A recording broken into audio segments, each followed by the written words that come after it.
Bonjour, je suis Hakim La'alam et je vous propose ma chronique du samedi 29 août 2020.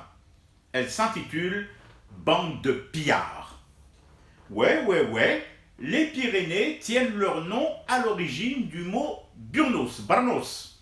C'est d'ailleurs pour ça que l'on dit la montagne est recouverte d'un épais manteau neigeux. Mais pas que. Les gens, surtout ceux qui ignorent le vrai sens des mots et la science épistémologique, ne savent pas que d'autres massifs, en France et dans le monde, voient en fait leur dénomination puisée dans notre terroir, notre principauté, ou plus généralement du dialectal, de Tamazirt et de l'arabe. Prenez les Alpes. Eh bien, ça vient du mot Ulba, et qui veut dire boîte. Ils nous ont emprunté ce terme lorsqu'ils se sont rendus compte de l'incroyable ressemblance entre cette chaîne montagneuse et une boîte de conserve ouverte, découpée. D'où d'ailleurs la forme dentelée des cimes des Alpes. Même chose pour le Jura. Et oui, le Jura aussi, mes frères.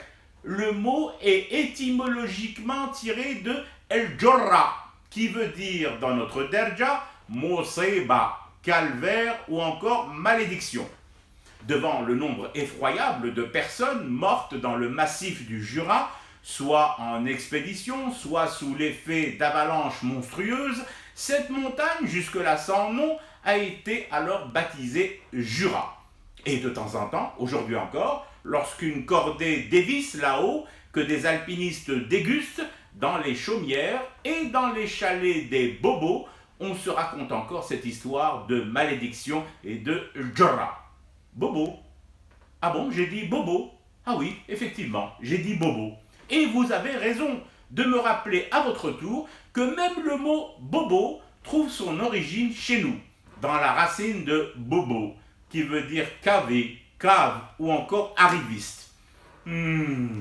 J'aime quand mes chroniques servent enfin à quelque chose, ont vertu pédagogique et illustrent si bien la richesse de notre langue et l'étendue des emprunts et des pillages qu'elle a subis. Je fume du thé et je reste éveillé, le cauchemar continue.